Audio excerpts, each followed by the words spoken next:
ฉันและเธอช่างอัศจรรย์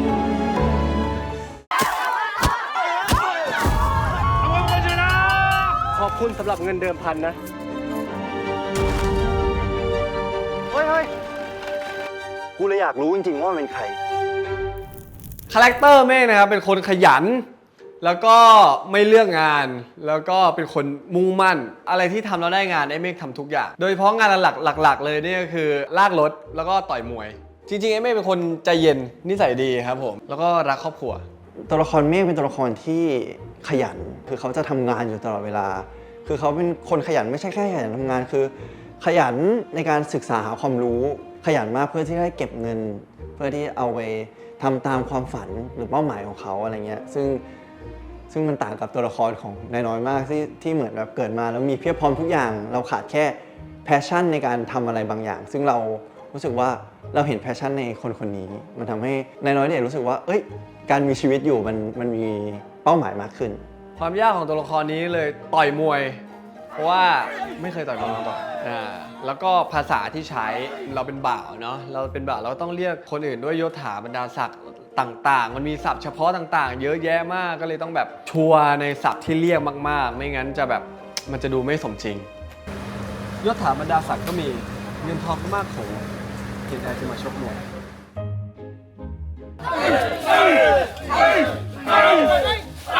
จะไปเรียนต่อยมวยครับจริงๆไม่เชิงเรียนแบบเรียนไปเลยก็คือเทรนเนอร์อู๋เป็น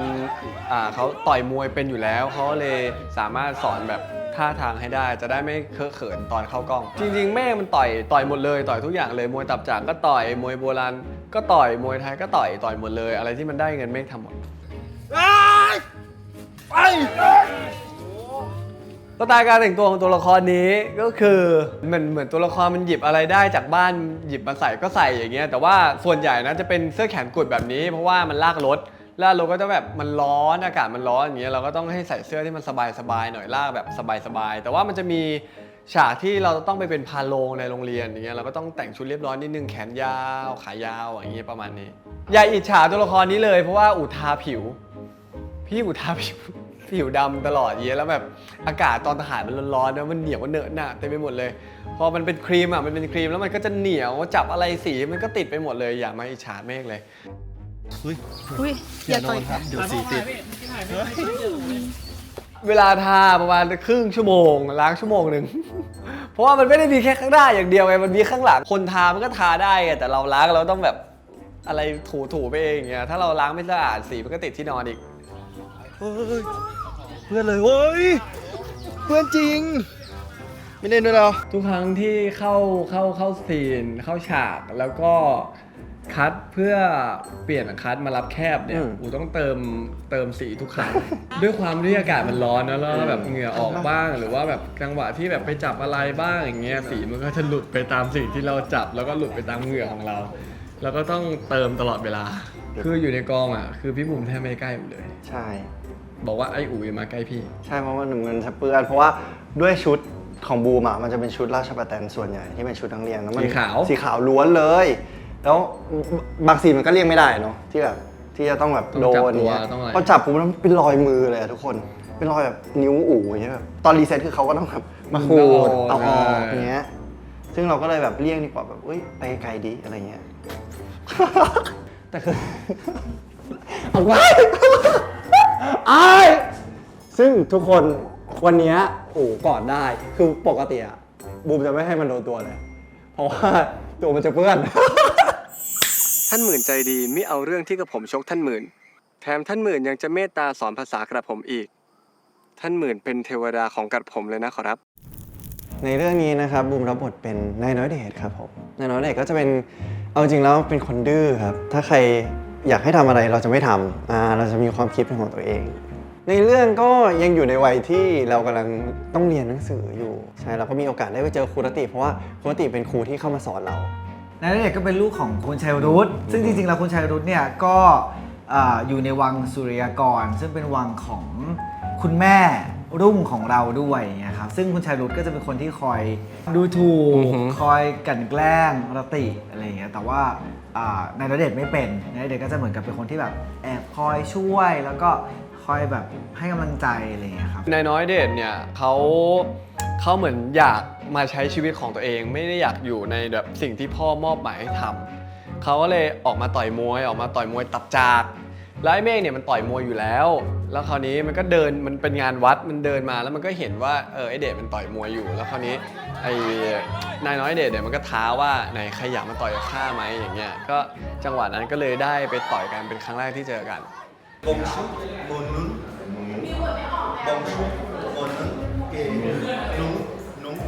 ความยากที่สุดในตัวละครนี้น่าจะเป็นคำพูดครับปกติแล้ววูก็เป็นคนพูดไปเรื่อยๆอยู่แล้วแล้วพูดไม่ค่อยรู้เรื่องอย่างเงี้ยแต่พอรอบนี้คือเราต้องพูดตามบทค่อนข้างที่จะเกือบ 100% เพราะว่า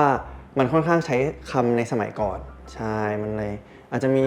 บางอย่างที่เราต้องปรับจูนให้มันเข้ากับยุคสมัยนั้นครับใช่ เองตั้งใจกลั่นแกล้งฉันแน่เลย กระผมจะกลั่นแกล้งท่านเหมือนเพื่ออะไร เรื่องนี้อะครับเรื่องนี้จะให้ความเป็นแบบ มิตรภาพ ความเป็นสหายกันมากกว่า ใช่เพราะหลายๆตัวละครที่เราเคยได้มาคือเริ่มมาคือเป็นแฟนกันอยู่แล้ว ใช่ อะไรอย่างงี้ แต่ว่าตัวละครของอันนี้ก็คือค่อยๆ พัฒนาความสัมพันธ์จากคนไม่รู้จัก ใช่ มาเป็นคู่ต่อสู้กัน ค่อยๆ พัฒนาความสัมพันธ์ไปเรื่อยๆแล้วกัน เขาก็จะมีความแบบรุนแรงรุนแรงอะไร รุนแรงเพราะว่าของเราก็จะเป็นเหมือนกับโรแมนติกใช่ไหมครับของสองคนนี้เขาก็จะรุนแรง การแสดงความรักแล้วก็มีความ มีการใช้คำพูดที่ค่อนข้างดุดันกว่าเราสองคนพอสมควร ถ้าฉันรับเองเป็นสหาย ฉันก็จะไปสหายกับเองไปจนวันตาย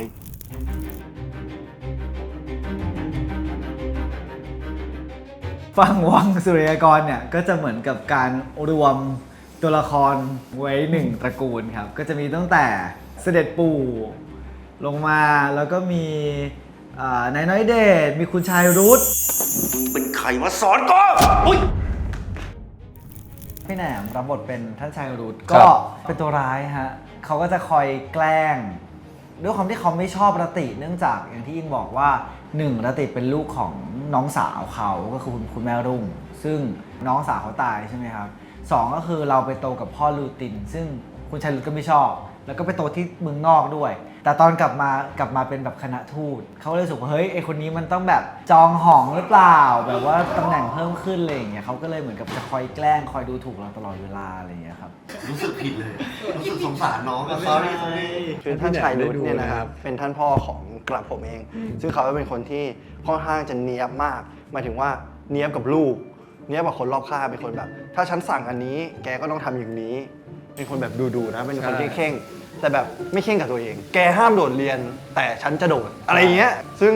เอาจริงเขาโหดมากนะ โหดมาก เป็นตัวละครที่เอาจริงแทบจะโหดที่สุดในเรื่องนี้แล้ว ใช่